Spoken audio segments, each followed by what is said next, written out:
My guest today is one of the most accomplished competitive players in Gods Unchained. You all know this, but he recently did 3 back-to-back perfect ranked weekends. He also has won Madness. He won the first 3 Madness of the Gods.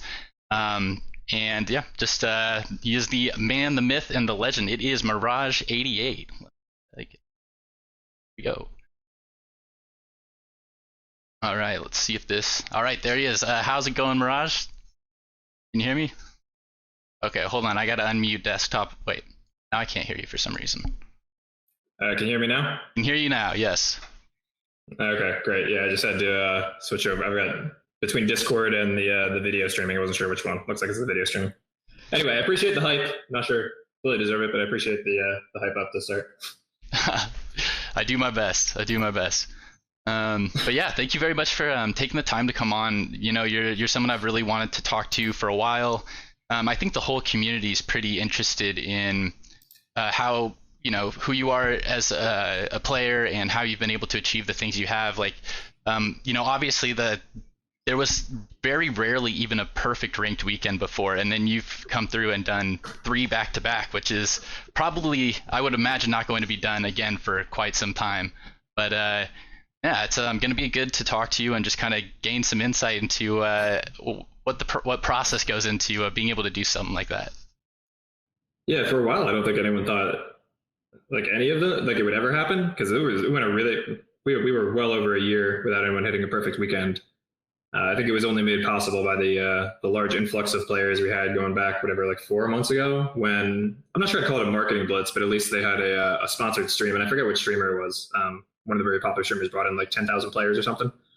And that entirely new player base sort of opened up the possibility for it a bit, as well as the meta being what it is and sort of having a dominant deck choice. I was kind of disappointed I wasn't the first one to do it, to be honest, but was happy to get the 3 in a row after that.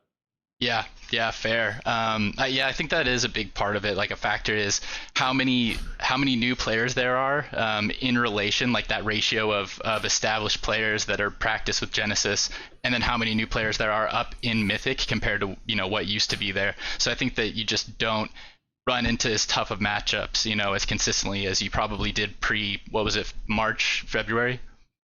Yeah, especially going back to like the beginning of that new player entry. Like, it takes any player a while to learn a game, right? And there's a large gap between like low Mythic and high Mythic in terms of skill set even. That, and you can match from Mythic all the way down to rank 9, I want to say. Yeah. Like, the matchmaking is super, super wide because the player base used to be super, super small, and then they just never really sort of restricted the matchmaking to be a little tighter. So combine that with a big new player base, combine that with the fact that MMR gets reset every week. Mm-hmm. And that means like half of your ranked games can be versus like literally anybody until your MMR has gone higher.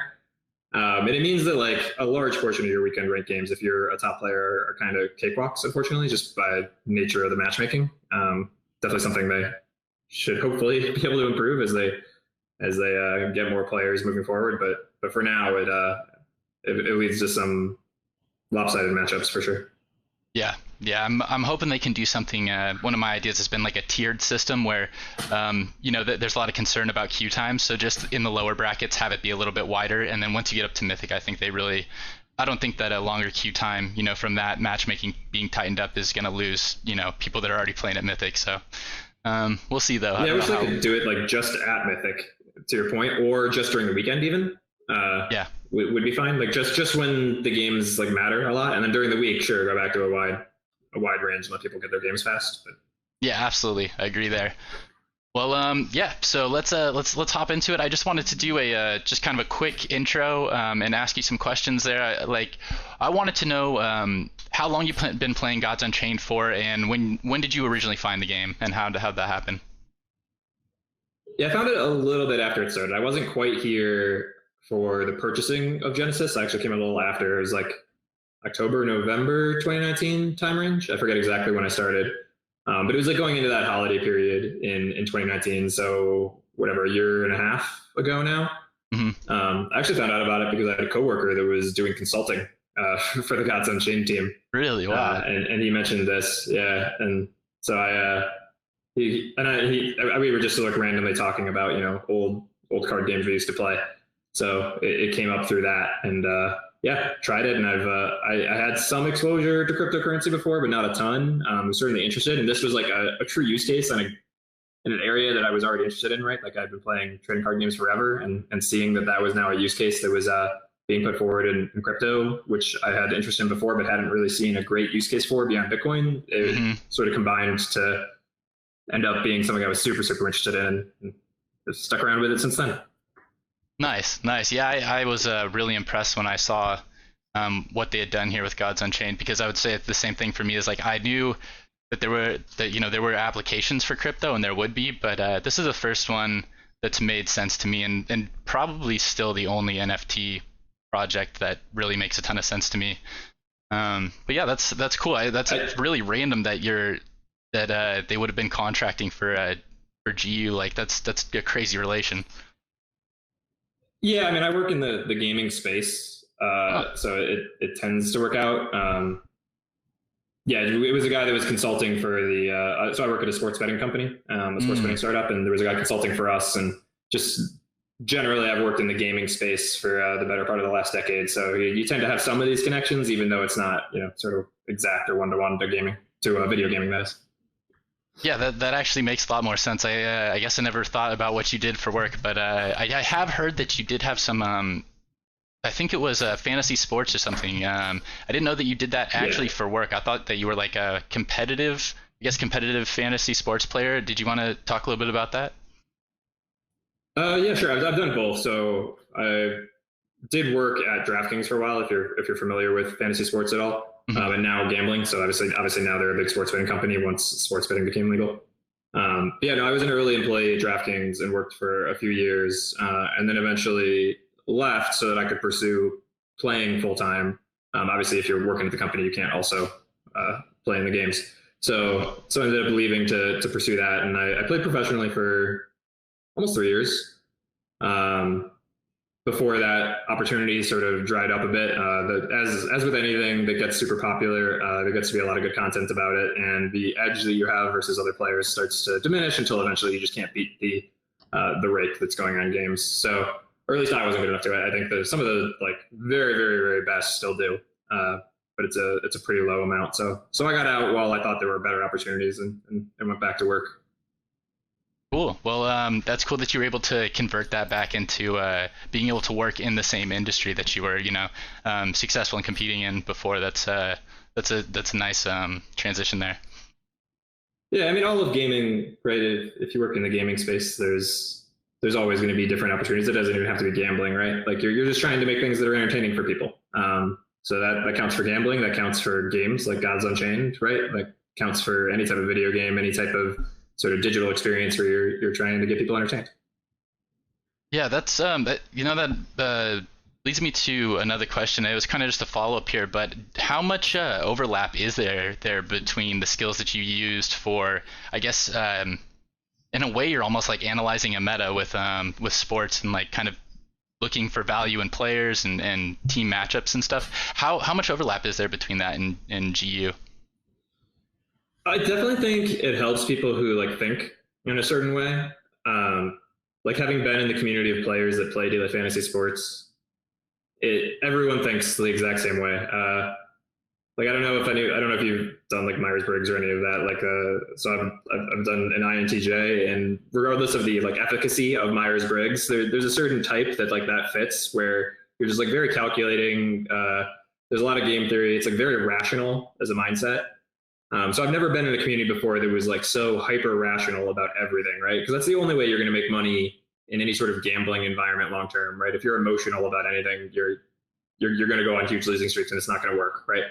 And that same skill set does port pretty well to being a competitive gamer, especially in something like card games, right? Where it's not so much like the quick twitch skills you have, like it might be an FPS shooter, right? It really is more like how do you think logically through the situation you're in and make the best play.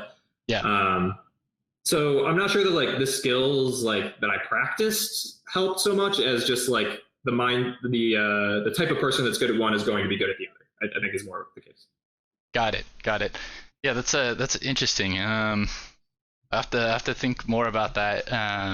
I guess I don't know too much about fantasy sports. I got a high level overview of what it is. It's like you draft teams and then you're trying to at the beginning of the season draft the players that you think will, I guess, do the best throughout the season, and then there's like Yeah, games so that would daily fantasy simulate. is different. Mm. It's probably good to think of more like poker. Are you a poker player? I play a little bit of Hold'em, but that's about it. Okay, so this was another big crossover between the daily fantasy community. Is a ton of daily fantasy players are professional or ex-professional poker players Mm. because again, the skill sets just match up super well. But no, for daily fantasy, instead of like doing a full season thing, because that just like has a lot of variance and it's just one event, right? The way that you deal with that variance is for daily fantasy sports, as is in the name, it's a daily contest, right? So like if you're watching NFL games, there's like one slate of games on a Sunday, and you're entering teams for just how players do on that one day, and then it pays out. So that, in that sense, if you're doing it for like NFL, whatever, there's now 17 weeks of the season plus playoffs. But if you're playing something like NBA or MLB, where there's games like literally every night, then you can put down your money literally every night to earn a return. So it's like if you're good enough at it, then in theory your returns compound literally every night instead of every season, and that allows that compounding effect. If you're good enough to overcome the rake, is what allows you to make a living on it. If you're good enough. Got it. Is there any sort of like draft element into it? How exactly are the players picked?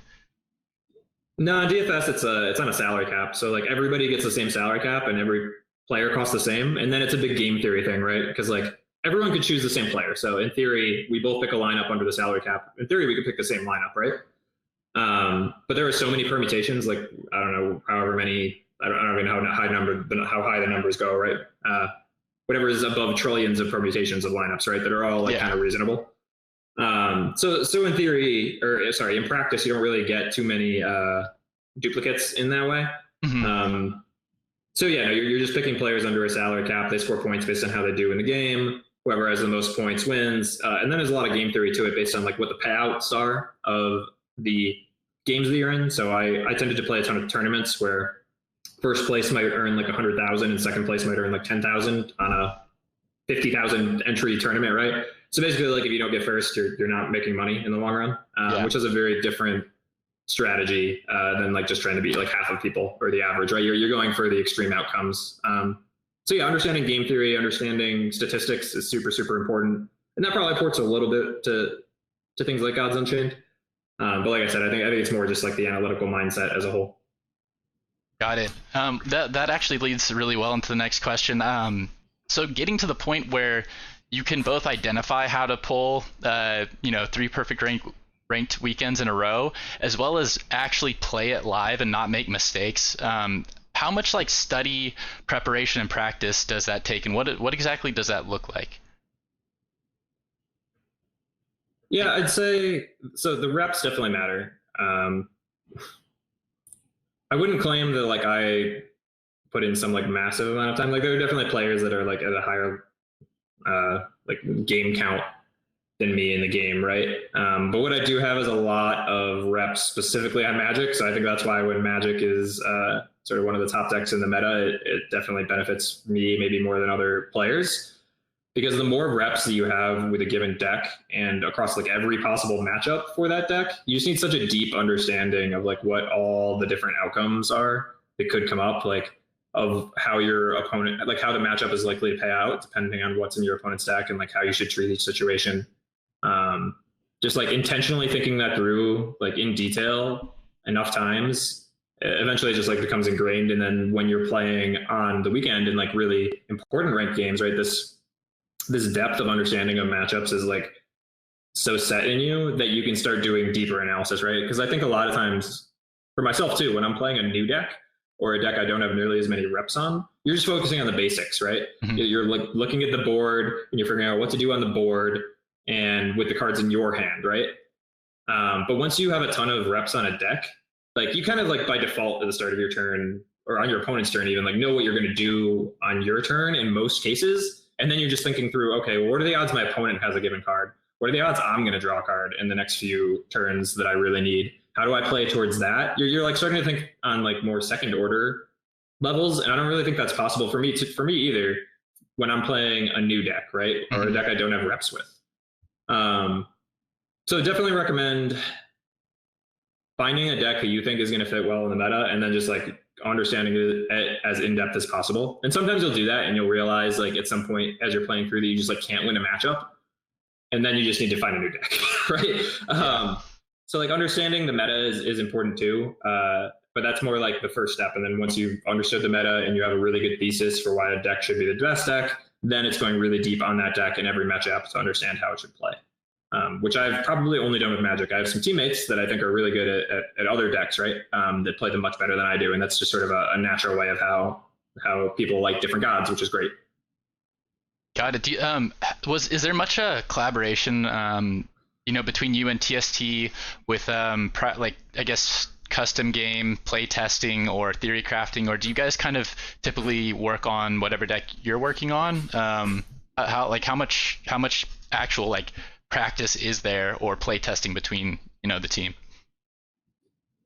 So we definitely talk about what we think is best in each deck a lot. I wouldn't say there's like a ton of like games that we play against each other that are just for practice, with the exception of when there are tournaments, right? So when there are tournament games, there actually is quite a bit of sort of practice matches that we do against each other. And a lot of that is because usually in tournaments, there's like some unique restrictions. There's like something to shake up how that meta is going to look so that it's not sort of the same things over and over again. And usually that means that everybody's kind of coming into it fresh and everyone needs to figure out this new meta. And that's where it's super useful to have sort of high quality games to practice with. And that's where having a team is super, super useful. Mm-hmm. So I'd say anytime there's a decent sized, even like just community tournament, we end up doing a lot of practice among TST. For normal, like weekend ranked, I wouldn't say that there's like a ton of practice. And part of that's just like, we all have like, for the most part, we all have like other jobs as well, right? So there's not always like a ton of time. And even if we don't have jobs, and the rest of my TST mates are much more active on Twitch than I am. And so they're usually streaming to you guys and, helping create great content there. So I think if there's ever like a big tournament, like a large enough prize pool, then for sure there's practice involved. And that's where it's great to have a team. And other than that, like obviously we all love the game. We all love discussing the meta. We all love discussing cards. So that happens all the time, right? But the actual practice is usually only ramps up for tournaments. Yeah, caution fun for the most part. Sometimes there's love-hate sometimes, I guess, with the game. But that's cool. That's good to know. I was just kind of curious about that level there. I guess it makes sense to kind of work on your own weekend ranked because it's your own I guess experience or what you feel like playing that's going to change or not. But yeah, that's interesting to know. I wanted to know as far as when that Magic deck, I'm guessing that was something that was played a bit already, like that had kind of become, at least some of the cards in it were just staples. How did you take it from where it was to being able to be as consistent as it is, to win three perfect rank weekends in a row? How did that process go? Yeah, so it's maybe boring answer, but the same as I said before, it's just a ton of reps, right? So I was pretty confident that was the best deck in the meta, especially given how nature heavy the meta used to be. It's a little less so now. And then I think part of it's just like my personality with card games is I love tinkering with the decks until I find the combo that I think is great, right? So in this deck particularly, the Ramp Magic deck, like I think most of the core is honestly pretty set, and there's like a few cards you can play around with. Sometimes I do make a change or slight innovation to the deck that like makes it more consistent. I think the thing that actually took Ramp Magic over the top was a change that I made, which is when they buffed Eldritch Demonologist. I can't remember exactly when they buffed it at this point. This might have been like 3-4 months ago. But Eldritch Demonologist used to be a 2/2. Mm. And when they buffed it to be a 3, and it never saw play in like literally anything. I don't think I had ever seen it in a ranked game. But they buffed it to a 3/3, and that was when I added it into Ramp Magic. I think I originally actually had 2 Demonologists plus a Deuteria because I was trying to make sure that it didn't the effect always worked effectively. Yeah. But just the fact that you could guarantee demo on turn 7 pretty much every time is just such a ridiculous thing for a control deck to have. Yeah. Like literally all you need to do is survive to turn 7, and then you win literally every aggro game you ever play. Mm-hmm. And that didn't used to be the case before Eldritch Demonologist. Like you would get demo, a decent amount of the time, but it wasn't like guaranteed, right? But when you have it, it's actually pretty great, because if Demonologist is in your opening hand, like before you couldn't keep a demo in opening hand usually, because like keeping a 7-drop is super risky. You're likely to get run over sometimes if you're playing aggro. If you have a Demonologist, you can keep it in your opening hand. It's a decent 4-drop body now, which is actually just like okay against aggro, and it guarantees demo on 7 without losing card advantage. And that's just like kind of insane. And I don't really think that that was super well understood. So I was the first player to make that innovation, and that as I think what really took Ramp Magic from being just like a really good deck to kind of overpowered, if I'm being honest. Yeah. It just gave the deck so much consistency that didn't used to be there. And then after that was done, there were really, once you do that and add like that core with the Demonologist, there's just not too many cards that you can really play around with, right? The rest of the Magic deck is pretty well set. Trying to think, the only other, the rest of it was just like small innovations over time. Like a lot of people tried a lot of different high cost creatures, but once you play around with it, you just like find the sort of set that's the best in terms of like, you play enough of games against people and they play a Hawaiian Elite late, and you just see how strong it is, and then you add it yourself. And like eventually sort of everyone coalesces around the same best top drops. That probably took like a few weeks to get to. I won't claim credit for that. I think that was just more like the community of people playing the deck, and you play enough of it and you just see what's the strongest, and then eventually everyone sort of agrees. But yeah, I think the Demonologist thing was the biggest piece for Ramp Magic specifically. Yeah, one thing I was also thinking of too is we saw the Blast Wave nerf, and before, I'm not sure how many people watching played then. I know, there's some people that are newer than that, some people that have been around for a while, but before then, basically every single game was that you would see of Magic was running Blast Wave. It would ping 2 creatures for 1 damage for 2 mana. And so like, that the God Power change, do you think that actually was a benefit by putting more focus on like the 4C? Because I really feel like being able to filter through your cards is better. Honestly. I wouldn't call it a benefit, because even when Blast Wave was 2, I was still picking Clear Mind in like half of games, right? Okay. Both God Powers were always really good, just some were better in different matchups. So it wasn't better. Like I was using Clear Mind anyway. I think most people were always only using Blast Wave, but I always used Clear Mind like a pretty good amount. It was always good. It's still very good, obviously. Yeah, very strong. I've been thinking about that. Like I think how quickly you can see all the cards in your deck, and then once you know the order of them, I mean, there's going to be God Power rework, so we won't get too much into that. But it's interesting. Yeah.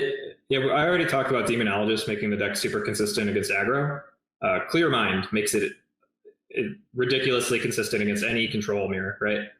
So if you're in any control mirror, the fact that you can run Clear Mind and then fray into a 2-cost AOM, pretty much guaranteed. It's just like, well, okay, now I can't lose any control mirror either. So now I can't lose aggro. Now I can't lose control. I was always never losing to mid range. So it's just like, well, what do you do, really? Yeah, that's it's rough. I think I'm really excited to see what the God Power changes, like those updates, are going to do, as well as Genesis getting on IMX, so we have a little bit more of a realistic idea of what the meta will look like. But some of the balancing stuff. We'll talk about that here in a bit. Let me see where I'm at here. Okay, so I guess as far as the level of how you play each individual game, I know you were saying you have some statistics. I guess I don't know if you'd say education. You're familiar with statistics. Is there? I'm sure. Yeah, statistics background. Thank you. Sorry, eluded me. Are there any other like particular skill sets? Like, are you doing anything in games that you would say other players aren't? Like, is there anything particular that you would think sets you apart? I mean, it's tough for me to know what other players are doing necessarily. Other top players, that is, right? Unless they're streaming, right? Like I don't necessarily know what they're doing. So I can't say for sure that there's things I do that they don't.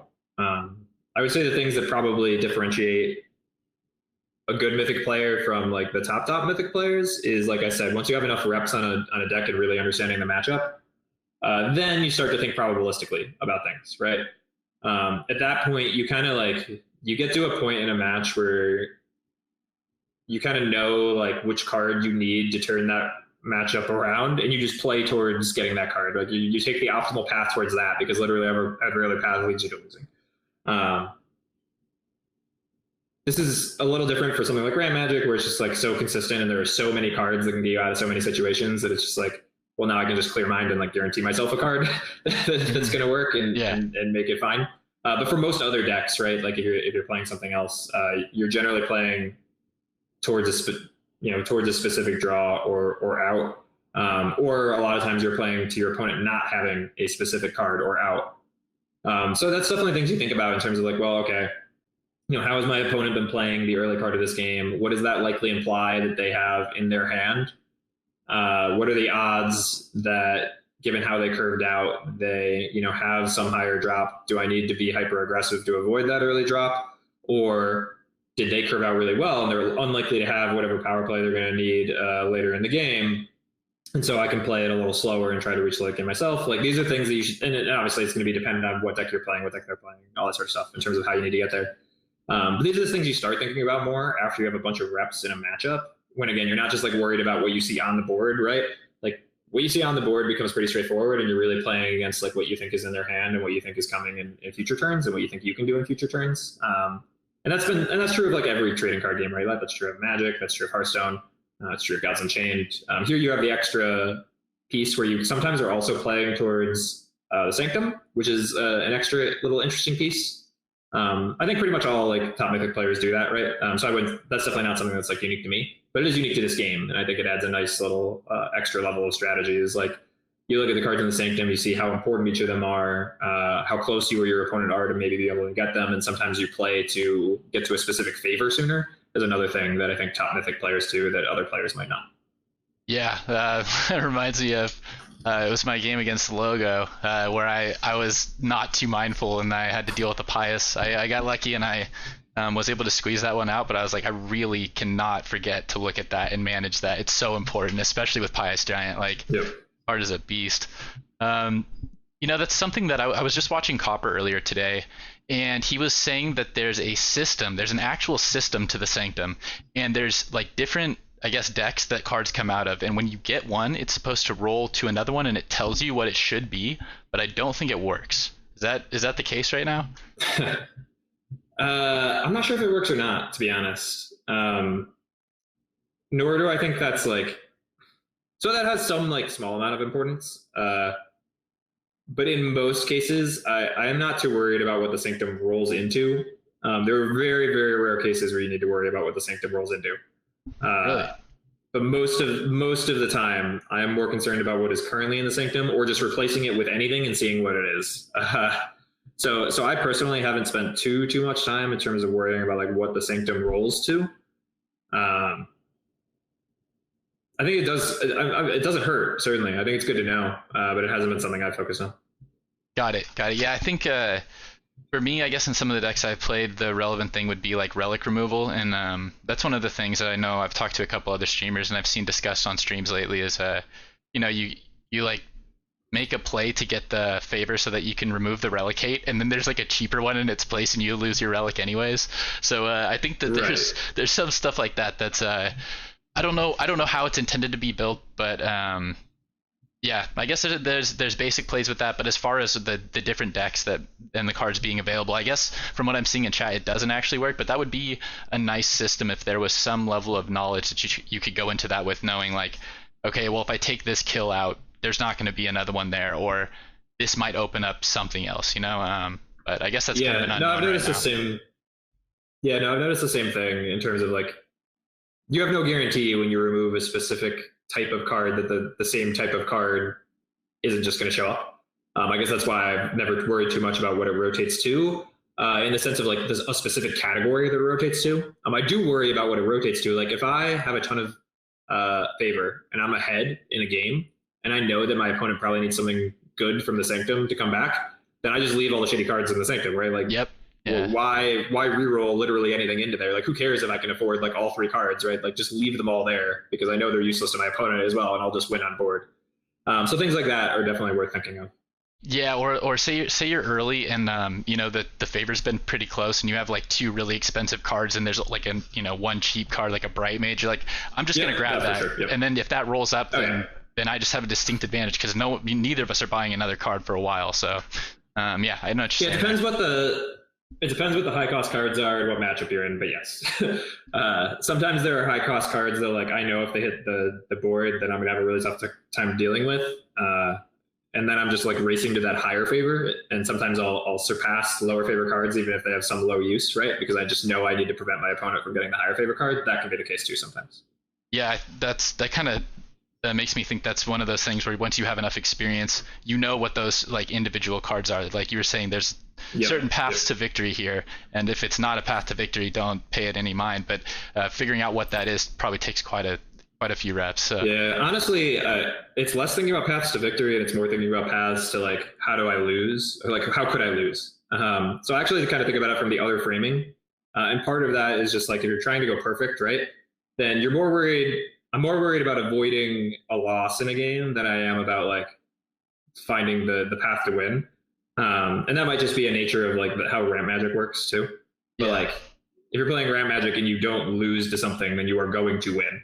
So I tend to think of it from the opposite framing, but same idea. Yeah. I guess for me, it's interesting because I was starting to think about that as well. I was like, every deck that I played in the beginning every deck I still play is pretty much aggro. I play a little bit of control. Death's a little control-y, and then Onslaught's fairly control heavy.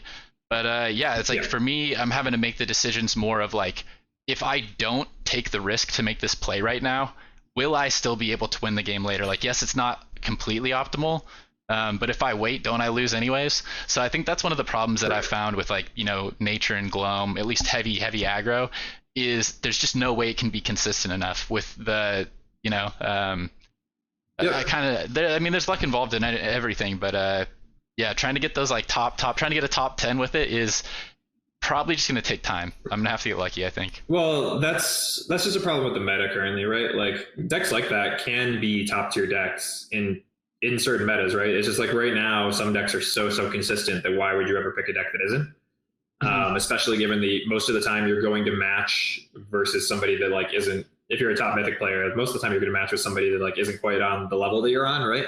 Yeah. So like as long as you're taking a consistent deck, you're going to win most of the time. Whereas if you pick something like you're talking about that's like a hyper aggro deck, sometimes your draw can just be like so bad that you can't win even against the worst player. So like why would you do that in the current way that matchmaking works? So yeah, I hear you. I think that that's a really strong point. I think one of the big things for me is finding a deck that's fast enough that I don't get distracted or bored. I was playing Onslaught on ranked weekend this last weekend, and my issue was I just lost track of what I was supposed to pay attention to. Yeah. And we're I'm going to deck out, game after game, and I was like, I should just play some cards to open up room in my hand. So I played like 3 cards, and then I drew my last card the next turn, and I was like, I just threw this game. Like I literally, played this for 30 minutes to just like throw it due to not paying attention. So I think there's a reason it's called Onslaught. That's probably best not to play Onslaught. There's a lot of hate for Onslaught in the community, in terms of like just how repetitive the games get and how it's easy to lose track of what's going on because of just how few decision points there are. Yeah, I think it's a combination of that, and also like you were talking about having work and the amount of time it takes me to play ranked weekend if I try to play control. That too, yeah. I've never actually finished the whole weekend doing it, but I think I played a portion of it last weekend. And it's just incredibly, it's just so long. I don't know if 25 games is going to be realistic for any sort of casual player base that if they don't play aggro. And I think that might be a part of the reason, a smaller contributing factor, but why we see so much nature. Some people are probably just like, I'm just going to do my best and get this over with. Like, I don't have 12 hours to play this weekend. Yeah, I also think the control decks generally are a little more Genesis heavy. Like there aren't too many control archetypes that you don't really like. You need Genesis, right? Just because you need demo. If you don't have demo, why are you playing control? So I think that's a big part of it too. Yeah, that's something that I explained quite a bit. It's especially after the Clay interview, when I talked to him and we discussed that the average power or the power of cards on average from Genesis is they have higher value than the other sets. And when you think about it that way, it the later you get into a game, the less the less likely you are of being able to like use skill to kind of make up that difference, you know? So I feel like just going aggro mathematically gives you a better chance of beating Genesis decks with you know, core trials cards. Yeah. So no, if you're a new player, you should play aggro 100%. That's even what I did when I started. Before I had purchased Genesis cards, when I was just working off of core only, I ran aggro death when I was building up my collection, right? Just soulburn death, because you can beat any deck with soulburn death, right? As long as you play it well. So yeah, that's definitely what I would recommend if you're a new player. Definitely play aggro. yeah, let's see my next one. Okay, so okay, I think we talked about that a bit. So there's I guess let's talk a little bit about TST. So you are part of one of the top teams in Gods Unchained, that is Team Stream Team, and I wanted to know how you got involved with the team, and I guess what your level of involvement consists of. Sure.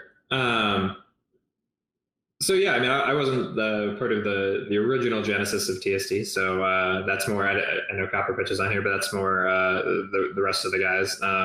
You know, that's Copper, that's Bonk, that's the Mudman. I think we're the original group there, and they all know each other in real life, right? But as for how I got involved, so the community used to be even smaller than it is now, right? Back after Genesis, and when there was just like basic work being done in the game and no new sets for a while, the player base I think at one point got down to like 1,000 players. Like, it was a small community. So you kind of like knew who all the other top players were, right? And there was one point where you know, a couple of people were forming teams. I was actually originally on a different team. It was called Team Neon.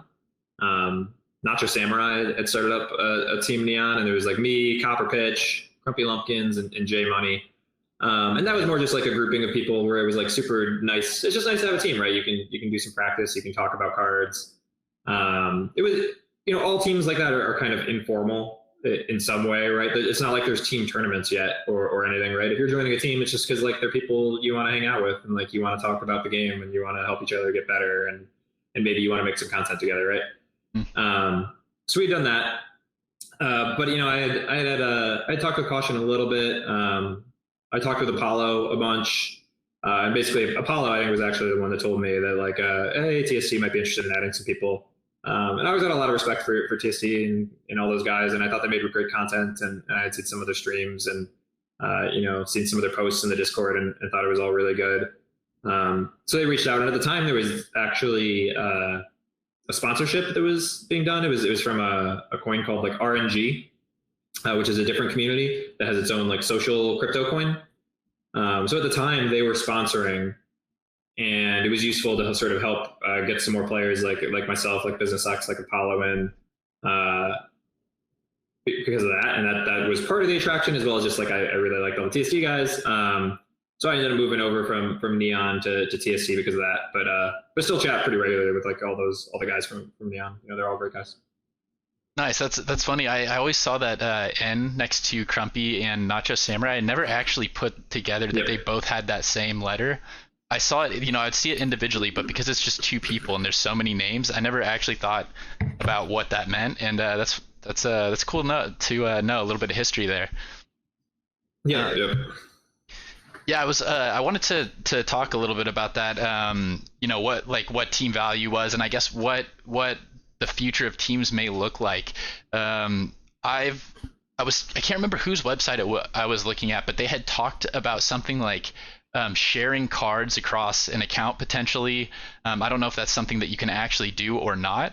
But I'm just wondering, like, is there, you know, what are your thoughts on the future of what teams could be in Gods Unchained? Do you think something like having an account wallet that people from the team could potentially get cards from at, I guess, no fees or something like that would be possible? Or would you like to see, I guess, you know, more team-based tournaments? I guess it's kind of a thing we have to wait for. But yeah, what are your thoughts there?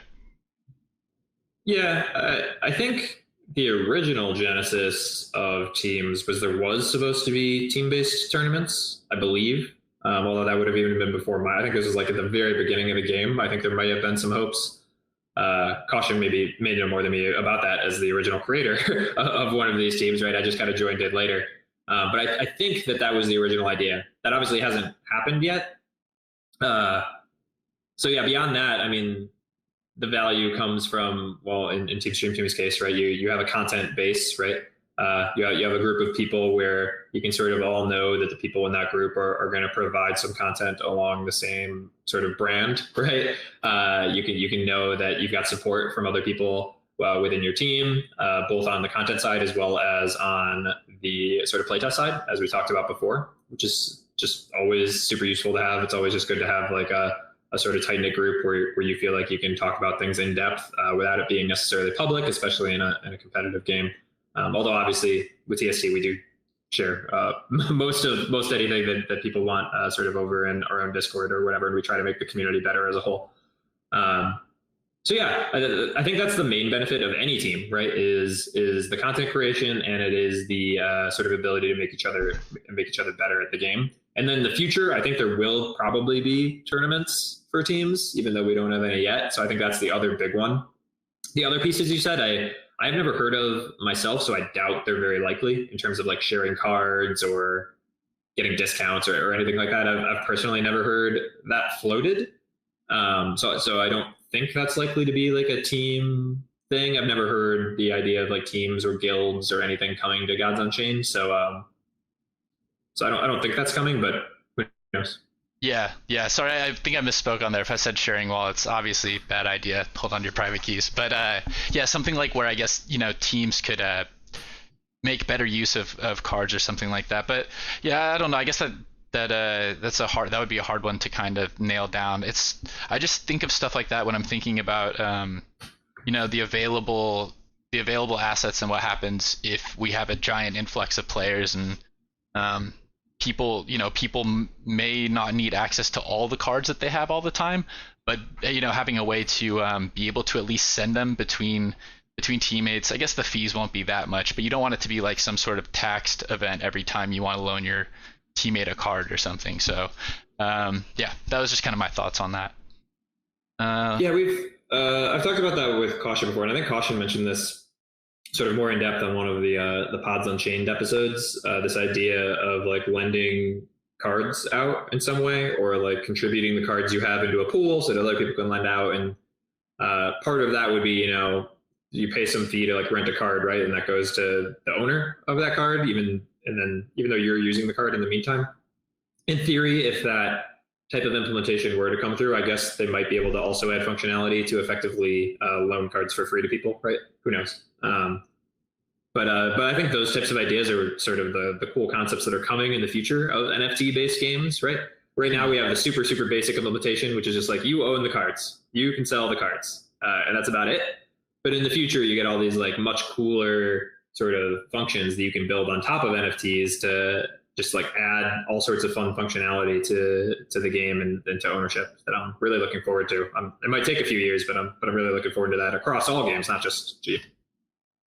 Yeah, I think that's one of the things here where it's kind of, we have to really, it's like hurry up and wait all the time. I feel like there's so many cool things and that are being done, for instance, in the DeFi space that you can just apply straight across to NFTs, right? Like I guess the idea of like some sort of shared staked pool where if there's a card in the staked pool, then someone can rent from it, and then the people that are staking the cards get paid a percentage, or it could even be 1-for-1 with listings or something like that. But there's so many cool ideas, but the ability to get this all implemented, it's like we're already playing a game from a company that used to be a card game company that's now a layer 2 Ethereum blockchain company, that's going to have to start supporting other teams. And when you really think about like, all the potential possibilities and cool stuff that can be developed, you kind of have to also be realistic about what the important things to get done are, and kind of have to walk before you run. But I hope that I think the teams are separating to,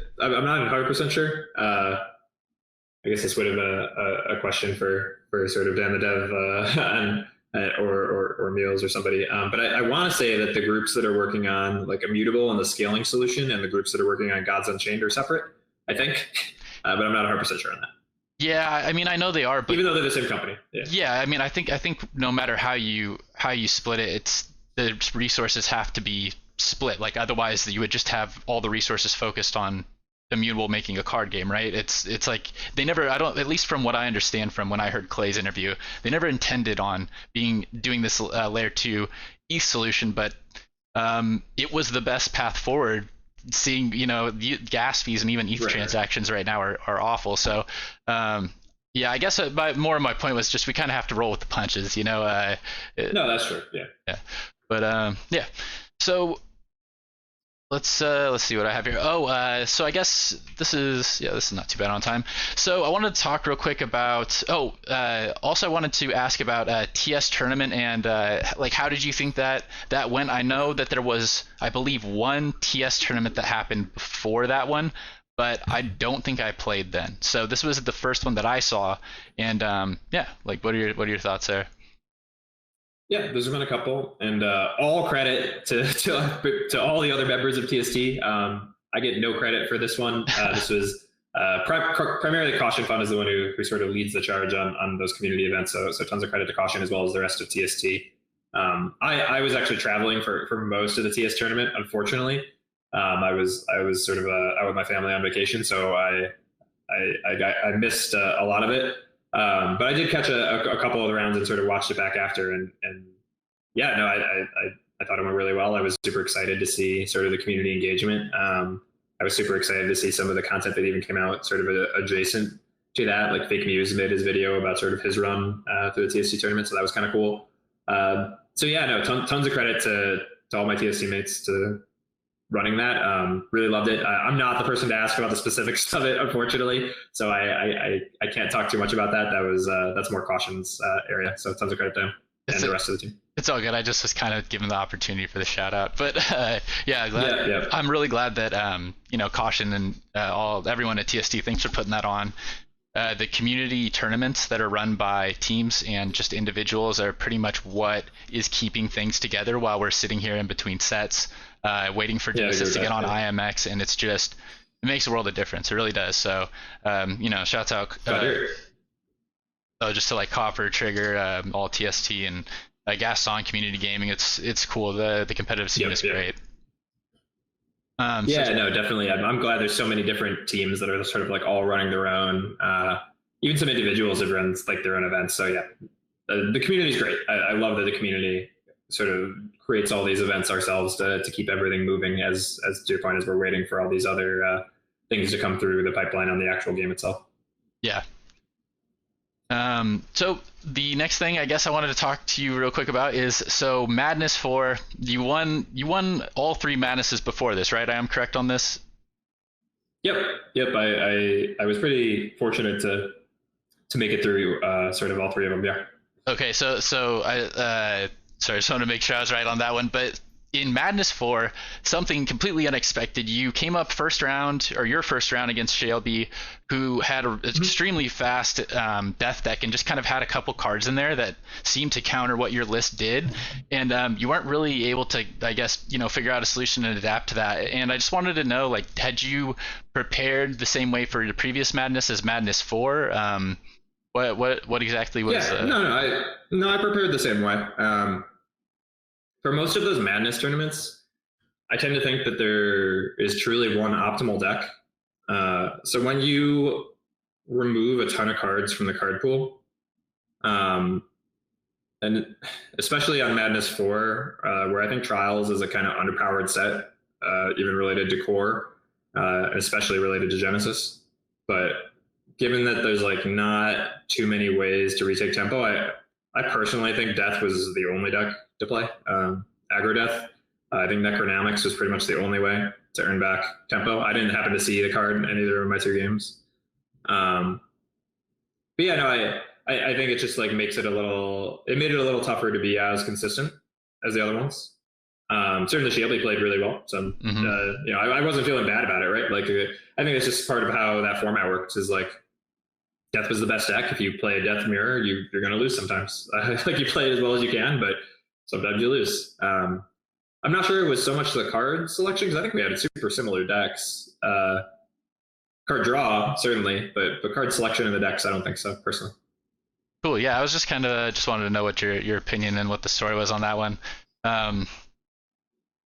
See, so I guess next thing is I wanted to talk about you also stream on Twitch, but not super regularly. I guess we'll see you every once in a while on a TS Tuesday, but other than that, it's kind of a rare occasion. Maybe you're filming something for YouTube, and I was wondering, do you plan on streaming more regularly in the future, or is this going to be something you kind of leave as a hobby? No, it'll probably be a hobby for me, just to be honest. I'm not trying to make a career out of Twitch or out of content. I enjoy contributing to TST. I actually think that my TS teammates make much better content than I do. Occasionally, it makes sense for me to make content, right? Like if I think there's like something particularly interesting about the competitive landscape of GU specifically that I think I can talk to well, then I think I can do that.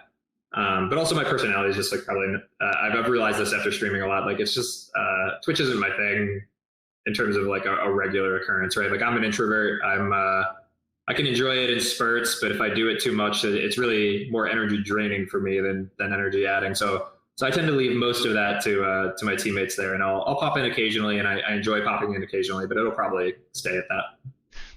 Yeah, that makes sense. That's cool. The next question I had for you was about the recent change or balancing change. So the weekend that broke the perfect weekend spree was one of the biggest shakeups in the meta that we've seen in a long time, and I called it the Call to Arms space launch.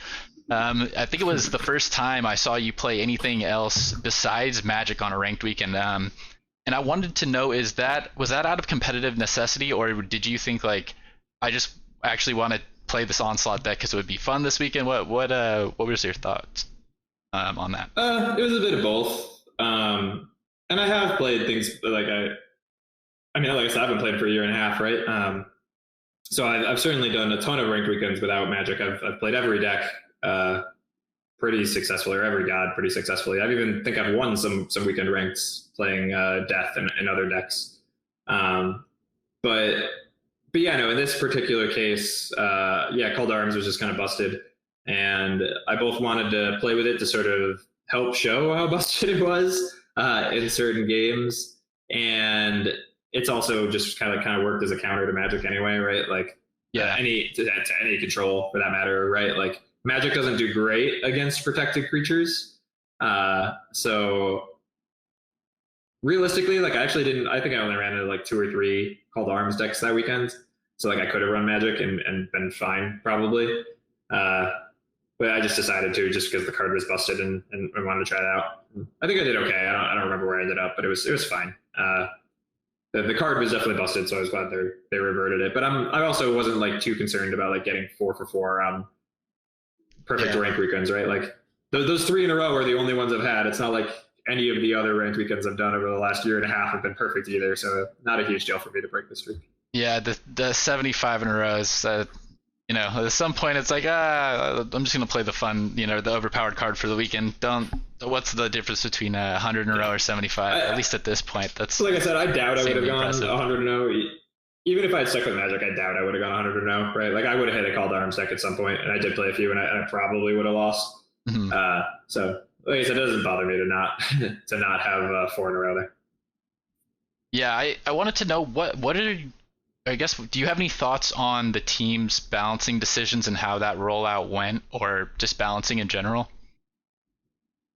Yeah, I mean, we talk about this a decent bit, both within TST internally and then in the TST Discord. For me, the big thing is I think that there just needs to be a little more community involvement in sort of how these tweaks go. This was a weird one because like they kind of started with some community involvement and like announcing what was going to be on the PTR. And then the actual change just threw in one new card, which was Call to Arms, which wasn't on the PTR. It like didn't get any community discussion, and it like just went live, and it was like the most busted card in the group. So it was just like a really weird thing where like it seemed like they were getting community input, and then just with this one card they didn't. So that was kind of odd, and I would like to see sort of more community input on those types of changes going forward, especially as the community gets bigger. Like hopefully, as Genesis goes on IMX and the next set releases, and they start doing some marketing, we get some more players. You can get some more people on the PTR and sort of test these things out a little more. So that's one thing is community involvement, and really the main thing, if I'm being honest. And then the other thing beyond that is. This doesn't really fit in Call to Arms because that was a buff that was probably overdone. But I think in most cases, balance changes are a little nerf heavy. So you were talking earlier in this interview about like how Genesis is like kind of overpowered compared to other sets. And I think a lot of that is because the balance team has been nerf heavy. And Genesis is the one set that they can't touch because they kind of said that like once this is locked in, it's locked in, and these are the cards and you paid for them and we're not going to change them anymore. Which means that all that they can change is, core, welcome, and sets after that while they're in the balancing period. And anytime the player base sees a card that's like even decently strong, there's always like cries of it being OP. And then that I think leads to a bit of overreaction in terms of the dev team nerfing a bunch of cards, which then just means Genesis are the only cards that are good at it still. So that's my high level thought on balance is I think nerfs happen too often. I think nerfs are too severe. I can think of multiple cases where nerfs have been too severe.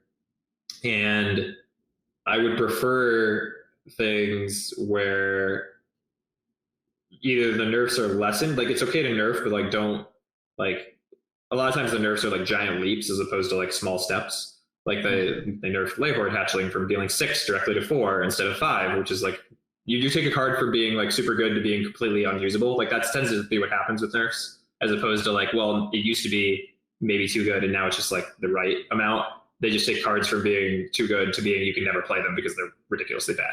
And that just makes the cards that are available to players that can't buy Genesis worse. And it makes the deck building options less. And I think that overall hurts the game. So overall, I'd like to see less nerfs of that amount, right? More balanced balance, if that makes sense. Like equal amounts buffs and nerfs. Yeah, I hear you there. I think that's something I kind of just talk about all the time is like tweaks. Like you don't have to like completely like rework things or change something drastically. I don't know why a lot of the times I feel like decisions that are made in balancing changes in video games in general, like across the board, are so heavy-handed.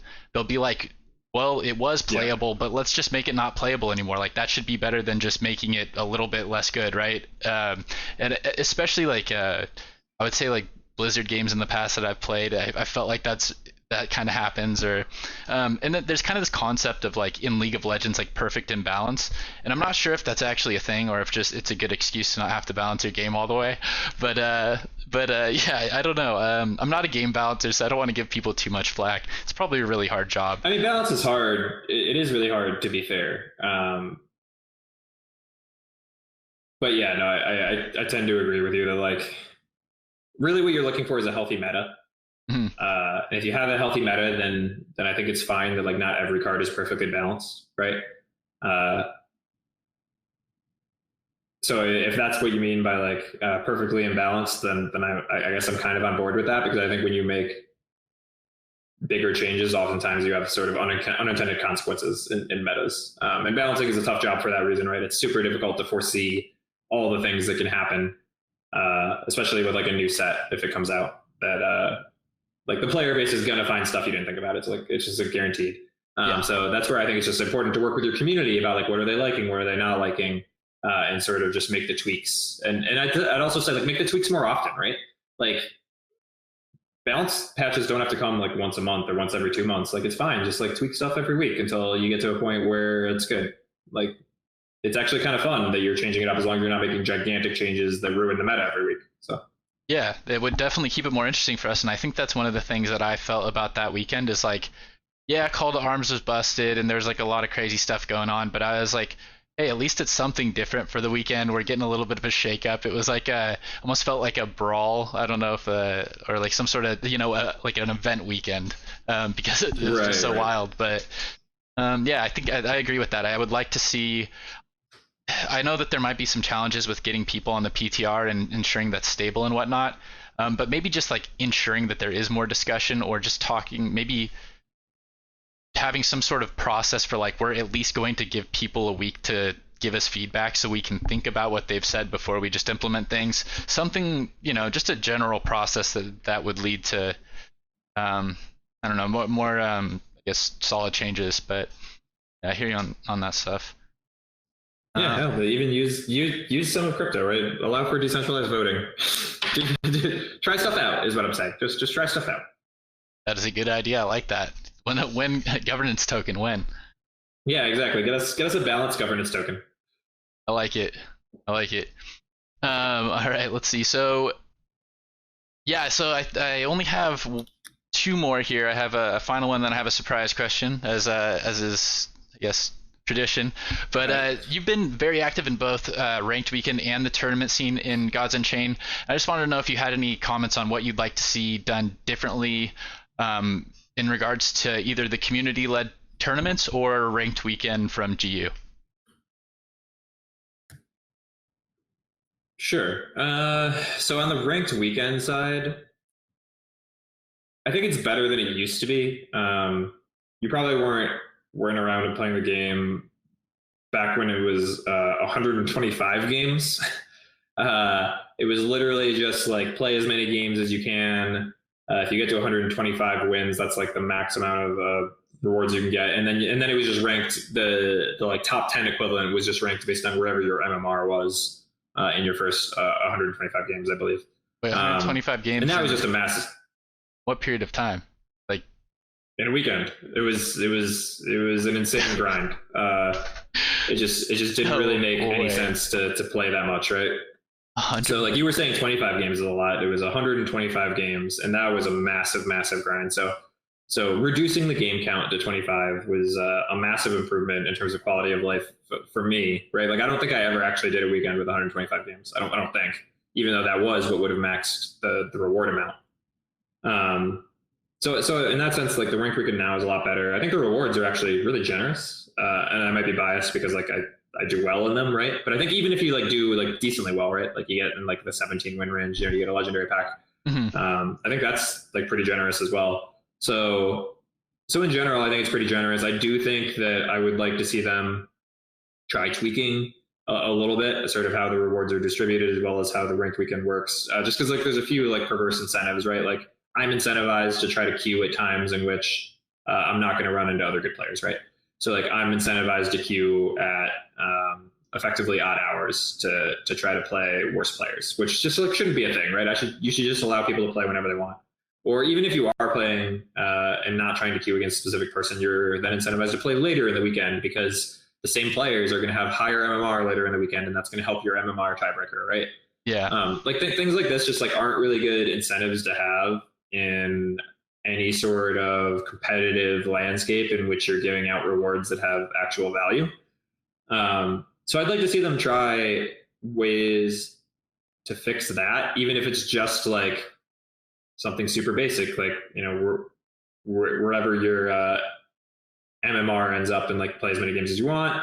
In that case, like at least you're incented you are incented to grind a little bit, but that's at least like a little more common to sort of how things work in other games, although it's on a monthly time frame. So you could also extend the time frames if you wanted. I won't claim to have like a great answer myself. I haven't thought enough about what the structure should be, but I would like to see them try some things. They have said that like the structure that's there now, it wasn't locked in, that they were willing to try some things, but it's been the same for I think close to a year now.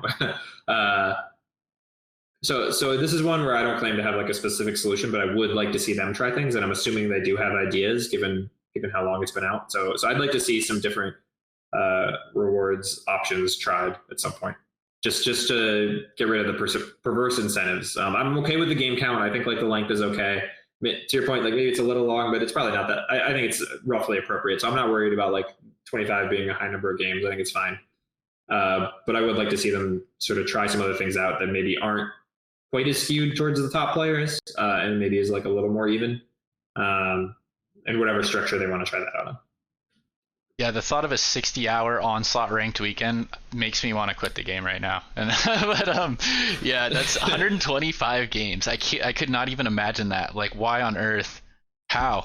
Just how? I think it might have actually been 125 wins. I can't even remember. This is so long ago that I've purged it from my memory exactly how it was. It was at least 125 games. And you were definitely incentive to just play like aggro decks that could just get your wins as fast as possible. Essentially, it was that structure was terrible. This one's much better. So definitely credit to moving to this new one. This new one isn't perfect either, and I'd like them to see them like keep iterating. But this one's much better. So yeah, it's like take the problems that we have now and just like super magnify them. Like everybody has to play aggro whether you want to or not. Otherwise, you just forgo the pay to earn model of the game. That's a rough one. But yeah, I would like to see. The issue. Oh, go ahead. Oh, sorry. I was just saying the issue that does come with only having 25 games is that the game is still like buggy, right? And when you take a loss to a bug in 25 games, given how important every game is, it does feel like really bad. I don't know how to deal with that, especially, right? Like maybe there are structures that can allow you to take a loss and not like completely kill your weekend in some way. But I know that feels bad for a lot of top players. Is like you're in a ranked weekend and you lose to a bug that you have no control over, right? And then your just weekend's done. So I know that's frustrating to a lot of people as well. Yeah, yeah, especially with some of the time, consistent time commitment, money, potential profit that could have been, crypto, but people are putting a lot into this. So I think that there's the bugs. Yeah, the game breaking weekend bugs is rough. I would really like to see them try some sort of queue system that's separate from the rest of ranked.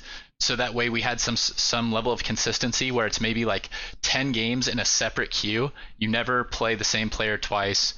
And maybe there's a more restricted time frame, so there's less games. People have to get it done within a smaller window. But yeah, I don't know. I would like to see them, like you said, just try some different stuff and see if we can get something that makes a little bit more sense, because they are giving out, tokenized assets that are worth stuff. So yeah, I would definitely like to see them not play the same player twice thing if possible. I think that would be a massive improvement. I just don't know how feasible it is, but it'd be cool if they could. Yeah. All right, so the last one, this is a surprise one. So I wanted to ask you, so you've done the three-peat in the Madness of the Gods tournament series. You've done the three-peat in perfect ranked weekends, and I'd like to know, what is the third three-peat that you'll be achieving to complete the three-peat cubed? I had not thought of that. I don't even know what I could do.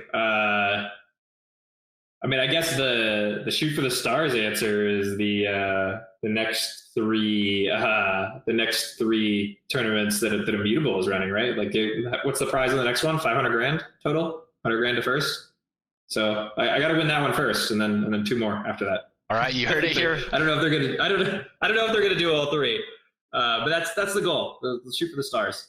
Yeah, you heard it here first. That's going to be the three-peat cubed. It's going to be Worlds, I guess.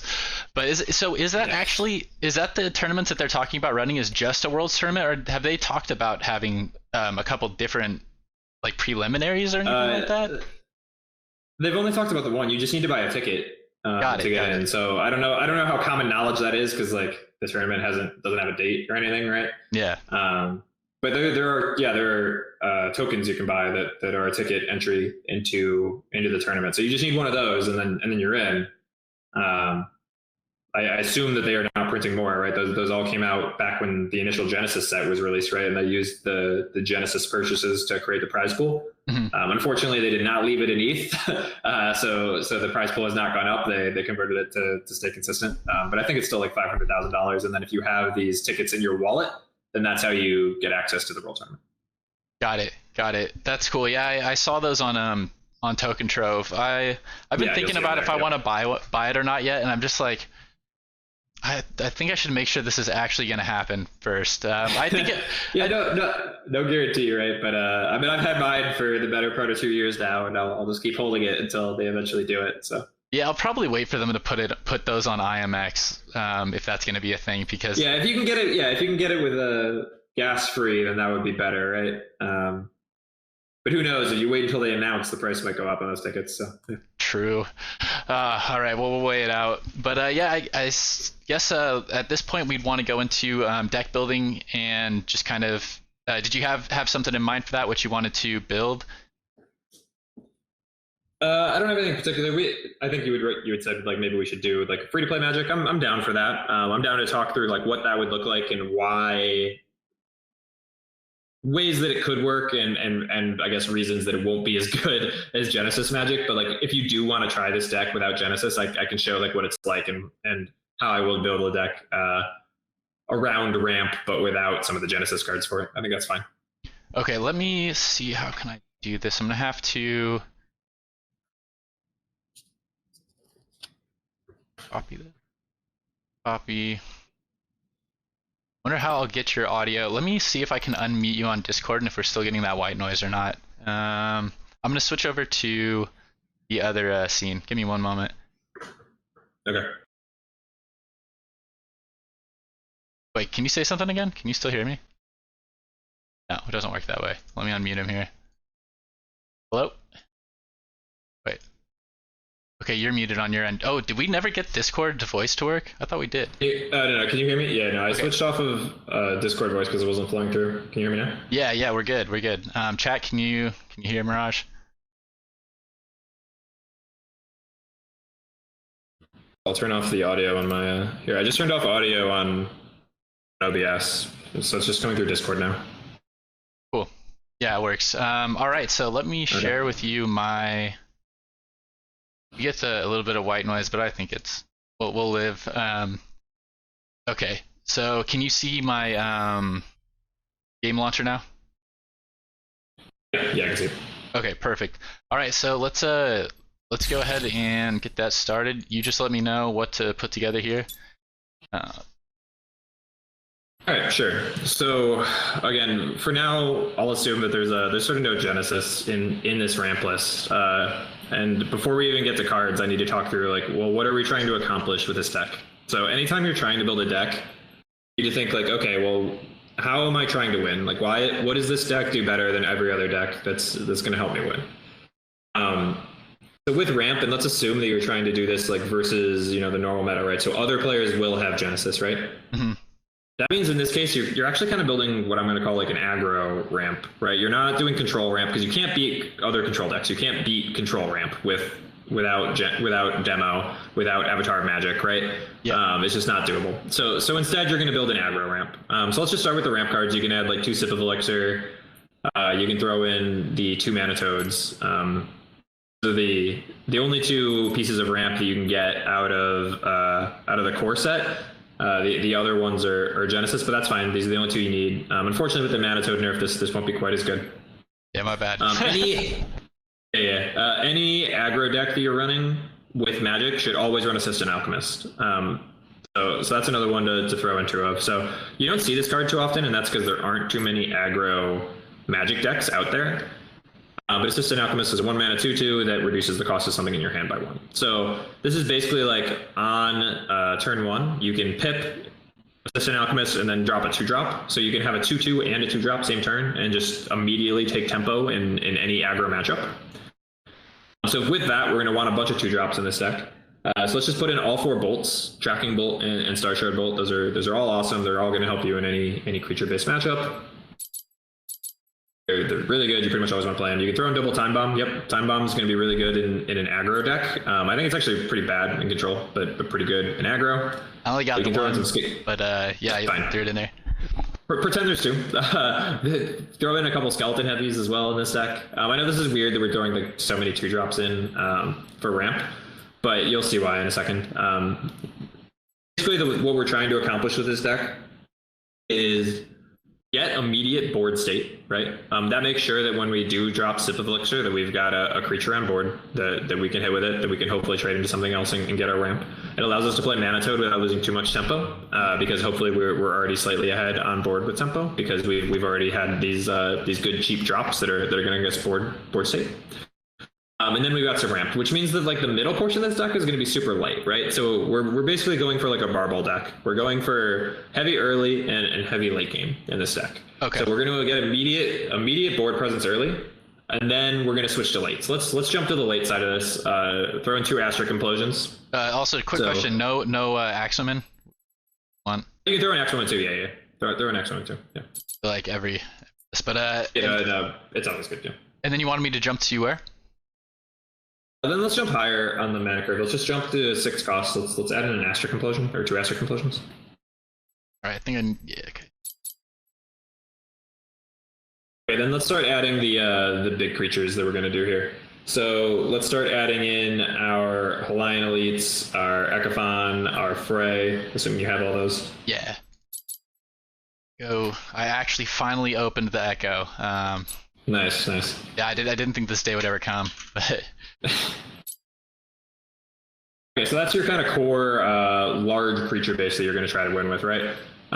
Then since we don't have the best 7-drops, like all the best 7-drops are Genesis cards, right? You got Demogorgon, you've got Ashen Drake, you've got Cersei. These are all Genesis cards. They're all great, but we don't have access to them in this free-to-play deck. But there is a really good 7-drop in core, and that's Cyclops Defender.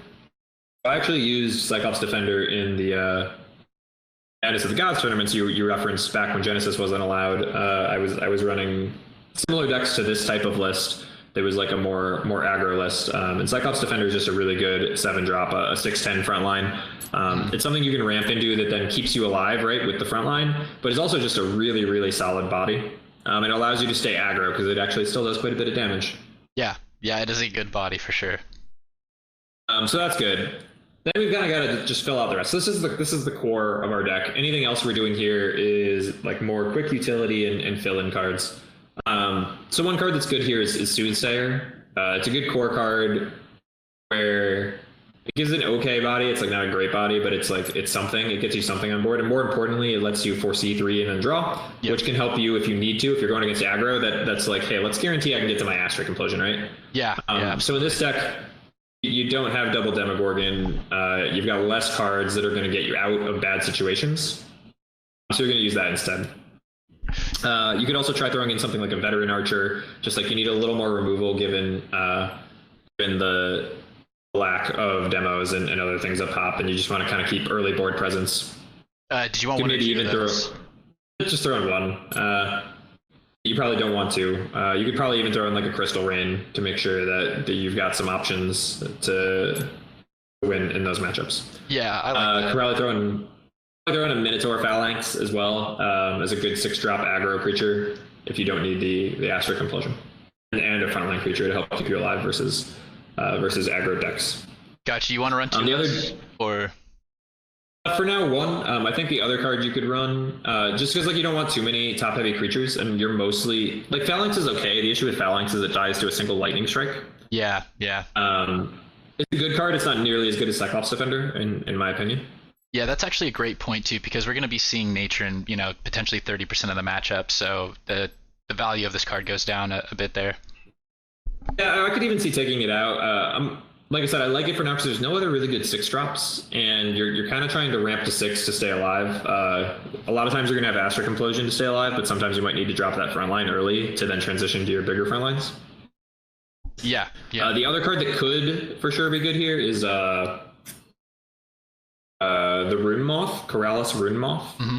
So this is a card that got buffed recently, but still doesn't see a ton of play. But since you're playing more low drop creatures in this deck, and you're trying to get some early board presence to at least not die early and sort of make use of the Assistant Alchemist and potentially have a chance against control decks, this is pretty good, right? So no matter what, when you drop it, you're getting at least 1 0-cost rune. So no matter what, at most you're overpaying by 1 mana for a rune, which isn't crazy.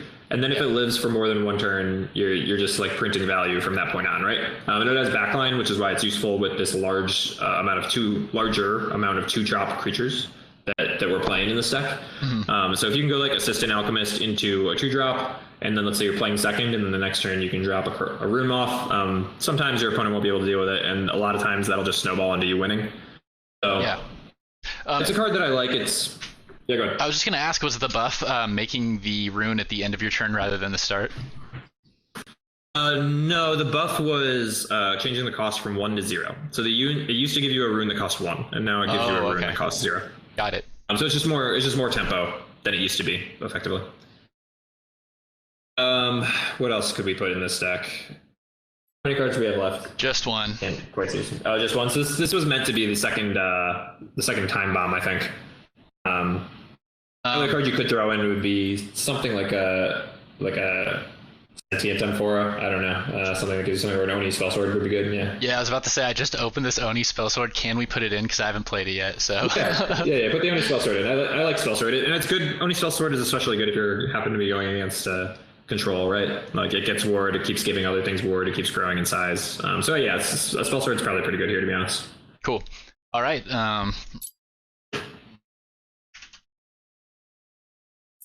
All right, let's load this one up and let's queue in, see how we do. It's really nice. Yeah, this deck's gonna be interesting. Like I said, it's not gonna be anywhere near as good as a Genesis deck. I'd be curious. I kind of hope you queue into Nature. I'd be curious how this deck does against Nature. Yeah, it's nice hearing your thought process and your explanation on exactly why we're putting things in, and how we want to go more aggro because we're not going to beat the later game like Mirror. So that's nice to hear. Yeah, like even when we're ramping, right, we're ramping into like a 10-12 that can kill somebody quick, right? or a 6-10 that can kill somebody quick, or an Echo that can hopefully do some burst damage at the end and kill someone quick. And so this is a deck that's like, good. I was gonna say, does this change what god power we're gonna pick then, or are we still just gonna clear mind here? You're probably gonna clear mind. It's gonna depend on the matchup. Oh, I didn't share the window. It's against light. Let me share the other window. I was about to say, mine is stuck on the blank screen. Yeah. Okay, so against light, clear mind, or I'd use clear mind against light. Yeah. Okay, let me get this shared to you, and then I gotta fix the resolution of the window as well. 1 second, screen. Change window. There you go. All right, you should be able to see that now. All right, cool, great. So I can see it. So great, you've got an assistant alchemist. That's ideal. Let's find some cheap stuff. There's a 2-drop, ideal. Let's get rid of the Soothsayer and just keep going cheap. Yeah. Hopefully keep going cheap. We'll see. Let's see how many. Perfect. We got a Manto. That's good. Judgment. All right, there we go. Resolution has been fixed. Nice. So playing first, you probably just want to use your pip and get the tempo. Okay, so right? you want to. This is the whole reason to play Alchemist. I know it feels weird to like use this pip when you've got a 1, 2, or 3 drop in hand and nothing else, but the tempo is more important than anything. If you're ever playing an aggro deck, you pretty much always want to take the tempo play. Yeah, so we'll use the pip, play the Alchemist, reduce the cost of the. Yes. Exactly. Yeah. Nice trick with this card. All right.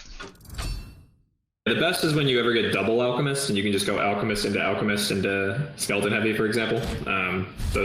It's exceedingly difficult to deal with for your opponent. I do that in my Rod of Rodents deck. I've watched Copper play that, and it's hard for me to play anything else right now. I know it's a meme, but it's fun. It's a fun. Yeah, no, it's a meme, but it's fun for sure. So just the screen's frozen from the other way, so I actually can't see what's going on. Really?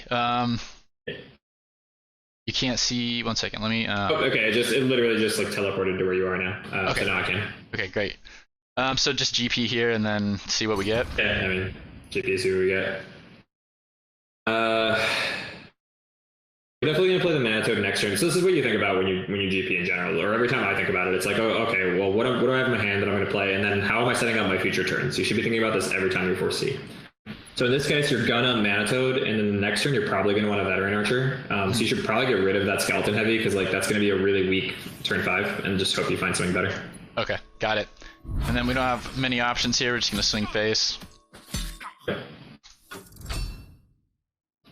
Don't you know? Quite see why this Manitoad nerf is so impactful here. Unfortunately, if our opponent here has Lights Levy, that would be really bad. Yeah, for those of you who don't know, when I said sorry when he mentioned that earlier, I had actually suggested this change to Dan the dev who told it to the development team, so I feel partially responsible for this. I had suggested the same nerf, to be honest. Like, really? This is the whole reason for this nerf. Is, wonderful. Is that it makes Manitoad susceptible to Umber Arrow, susceptible to Light Levy, makes the trades worse, right? So. Yeah, and I thought it was a good move for that. It was after you had talked about like not nerfing things and buffing things. I was like, oh great, I'm the problem. Oh no, this one was I think a good like reasonable nerf. So yeah, definitely play the Manitoad. Trade. You should probably, yeah. I mean, trade given how high our hand is, right? We're just trying to stay alive here. Yeah, we don't have a ton of options to play stuff here, so. The only reason you might not is if you needed favor for something in particular, but the Sanctum isn't like that good. The Archer is okay at 12. So like there was definitely an argument for going face there with the 2/2, I think. Yeah, instead of trading that out. Yeah, I might have gone face with the 2/2 to be honest. But I don't think it's like a big deal either way. Okay. This is going to set up our Archer well, actually, so this next one is... Well, now it's going to be an even better Archer if he trades.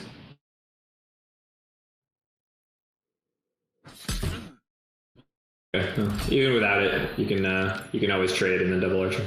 Yeah, And Archer the 2 ones. Do you like trading in first? Like this is one thing I'm never really sure about, and I typically go for favor neutral here, right? Like I would shoot first and then run. It depends on the favor situation, right? And what's in the Sanctum. So in this case, if you trade first and then double shoot, you're going to have 13, which is going to allow you to buy the Archer, which is pretty good. So I'd probably do it that way. Okay.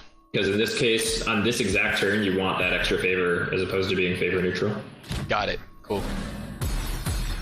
All right, and then we'll pick it up.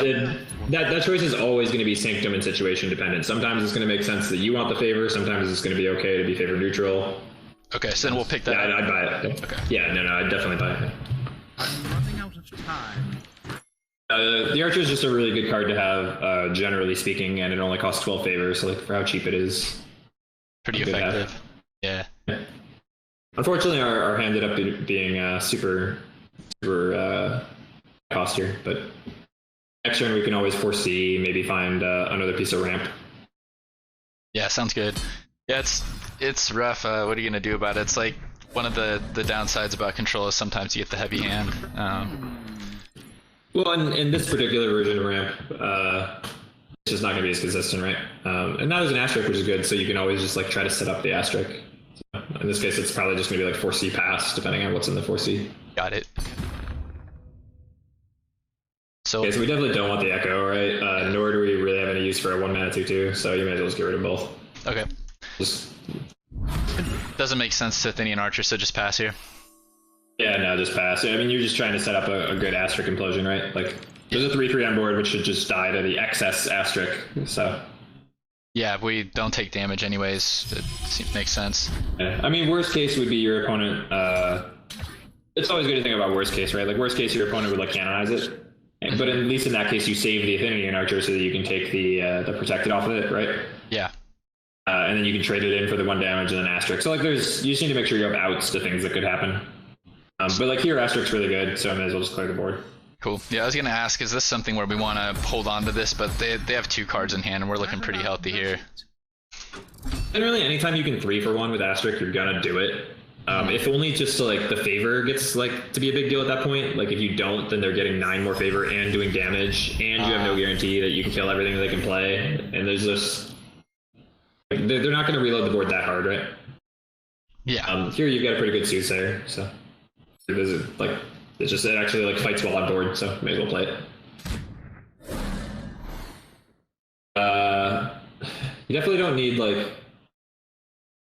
How much mana do we have? How useful is that mana to?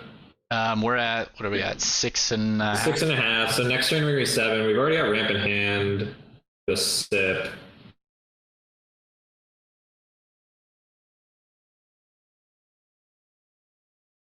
So I think you want the Starship Bolt based on what we've seen. You just need to make sure you can clear. You probably don't need the Soothsayer given what else is in hand and given that we're going to draw 2 with Frey. But that Manitoad will be either a Toon Cerner. The Manitoad is probably okay to leave. Okay. So like we have enough high end in our hand, we just need to like get there. And then at this point, do we want to just clear probably the regen creature off the board with the bolt? I don't think I'd use the clear on either. Actually, yeah, just do it. Yeah, we run out of time. Okay, we're gonna do nothing. We're gonna hold our cards. Yeah, it's a tough thing about doing it this way. Yeah, if I'm trying to give call through, I'm not. If the control's in there, yeah. There's less. I realize that there's less clears in this deck than I'm used to, right? So this is part of why you need so many reps. Is like you need to figure out how to play for what's in your deck. And now, unfortunately, we're two tempo mana behind. This is gonna be a little bit tougher.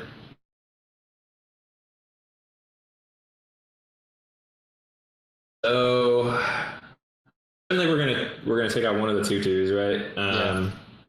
One of the regions.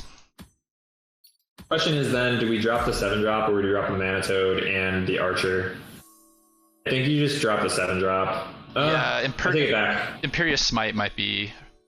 Yeah, just because of the Smite, actually, let's drop the Toad and then Star Strike Bolt. And on the regen, yeah. And then I'd use the Sip probably on the non-Toad so that they can't Light Slave both. Yep, I like it. Alright, do we want anything out of the Sanctum? I don't think we do. They're at 5. No, yeah, they can't get anything useful out of it. We might need the Marine next turn, but we can grab it then. Yeah.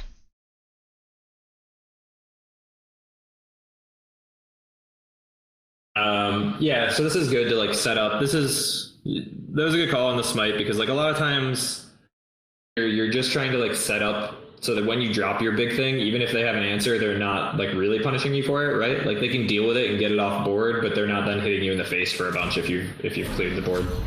Yeah. Sometimes you won't have a choice and you won't have another option, and then you just like need to go for it. And we might be in that spot, but see what happens.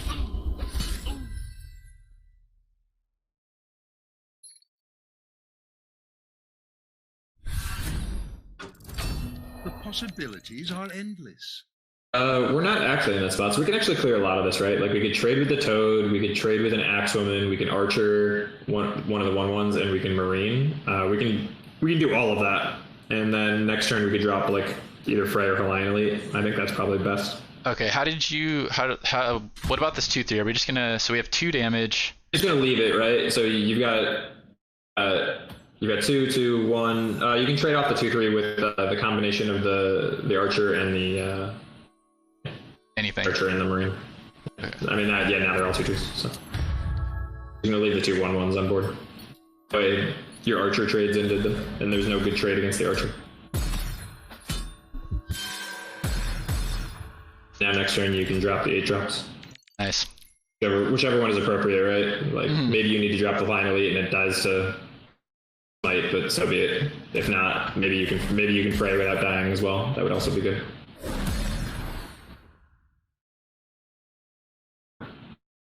How many cards? I can't actually see. How many cards does our opponent have? They have 2 in hand right now. 2? Okay. Oh, so this is one where like top deck to Crystal. Well, that's a nice top deck. Yeah. Yeah, you may as well just drop that given the lack of cards in opponent's hand. Just like set up the big drops after. Favor. Probably. You probably don't want that. I just don't think it's gonna be that useful. Like, there's nothing else to pair with it in your hand. You may as well just like look for echoes and stuff. Yeah.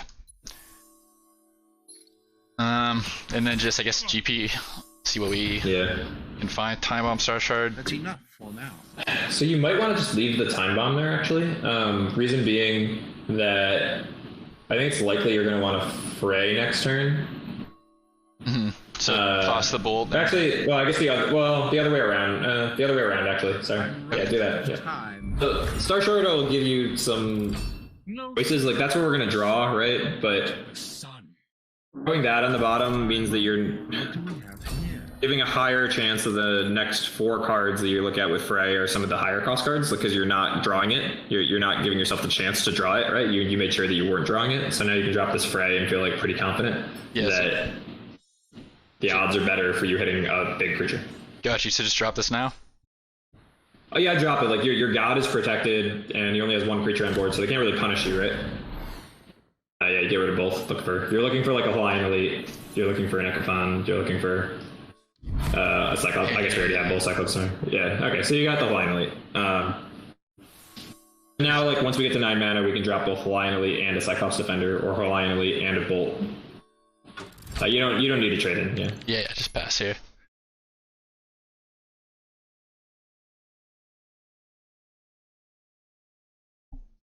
Yeah, no, this has gone like decently well in terms of like just ramping into abilities to clear board and then some good high level threats.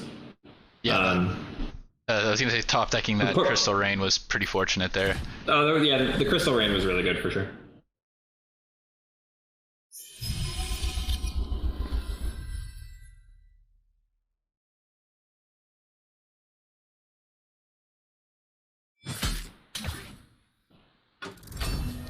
This looks promising.